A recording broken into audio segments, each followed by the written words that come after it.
Welcome to This Explainer. Today, we're going to completely flip the script on how we make some of the biggest choices of our lives. If you've ever felt stuck at a crossroads wondering what your next professional move should be, you are exactly in the right place. We're going to look at the totally fascinating biological reasons behind our career decisions and how shifting our mindset from basic survival instinct to structural architecture can entirely transform our long-term success. Grab a notebook, because this breakdown is going to give you a whole new blueprint. So, here's a question to get us started. Why is the very first career choice that pops into your head usually the wrong one? Think about the last time you had to make a big career decision. A flash of inspiration probably hit you, a path that seemed reasonable, familiar, and conveniently short. But here's the secret we're going to unpack today. That first idea is exactly the one you should be most suspicious of. Turns out, your brain is actually playing a massive trick on you. Let's kick things off with Section 1, the brain's lazy instinct. To figure out why this happens, we kind of have to look back at our evolutionary history. You see, the human brain is optimized for rapid survival, not deep planning. Hundreds of thousands of years ago, if you were facing a wild beast, freezing cold, or starvation, stopping to deeply think about a 10-year plan, that would literally get you killed. You needed a fast reaction to survive. Our nervous systems evolved to favor the absolute fastest route out of danger. But while our society has completely transformed, our biology has stayed largely the exact same. So when you're standing at a career crossroads today, your brain automatically relies on this ancient biological lazy algorithm, known as the first option. It completely defaults to neural pathways built on familiar experiences and known methods. Why? Well, because deep, complex thinking literally consumes energy and feels psychologically painful. The first option is just your brain seeking immediate satisfaction so it can avoid that pain. It's taking the easy way out. Moving right along to Section 2. Beware the first option trap. So how does this ancient biology actually show up in our modern offices? It creates a massive psychological trap. Let's look at the 3 most common lies our lazy brains tell us when we need to make a career choice. Excuse number 1, this company's okay. I'll just stay for now.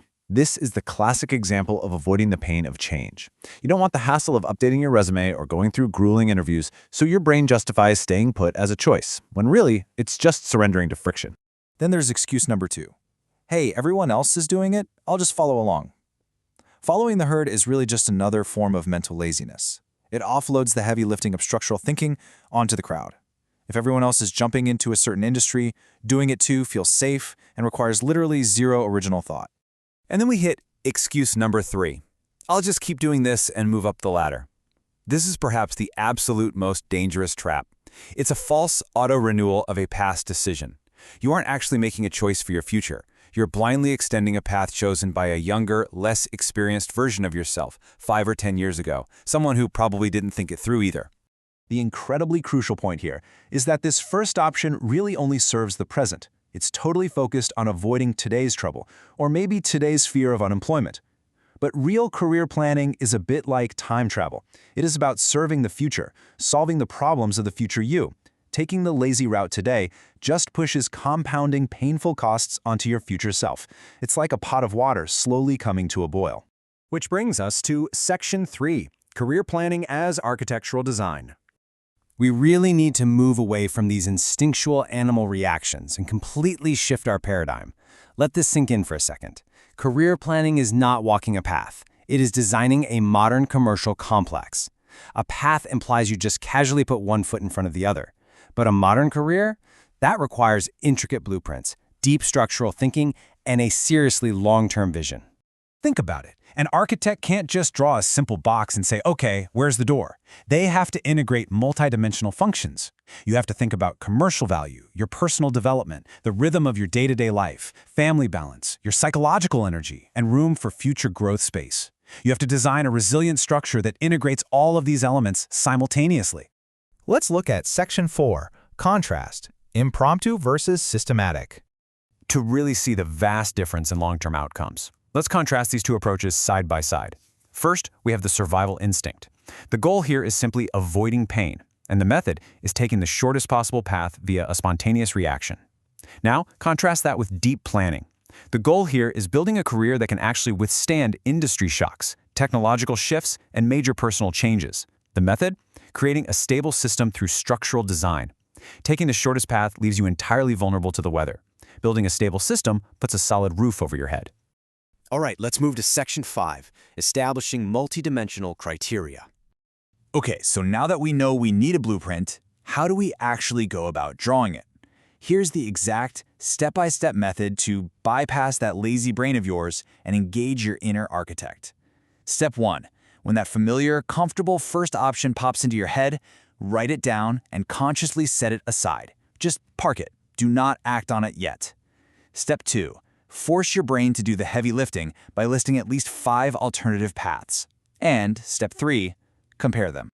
Let's see how this actually builds a framework. You take those 5 alternative paths and you evaluate them against your multidimensional criteria: income, growth, stability, sense of achievement, and quality of life.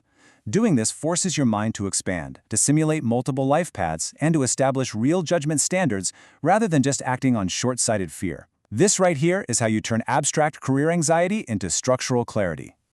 Now, you might be sitting there wondering, well, what if I do all this architectural math and I still want to go with my very first idea? Listen, if you still choose the first option after this analysis, it is now an optimal choice, not a lazy reaction. The first option isn't always factually wrong. The danger lies in choosing it blindly. But once it has survived the stress test of your structural design, you aren't just following instinct anymore. You are making a validated, deliberate decision. And finally, Section 6, grasp life's steering wheel. As we wrap up this explainer, it really all comes down to who is actually in control. A good life is not a series of quick reactions, but a meticulously crafted design. You have to stop being an unconscious passenger to your nervous system. Life is fundamentally different from basic survival. It's not just about getting by, it is about making it worthwhile. Every career plan is a chance to reconstruct yourself, to step completely out of the trap of mediocrity, and to start actively driving your life. So the next time you face a major crossroad and your brain hands you a quick, easy, familiar answer, I want you to hit pause on that automatic navigation.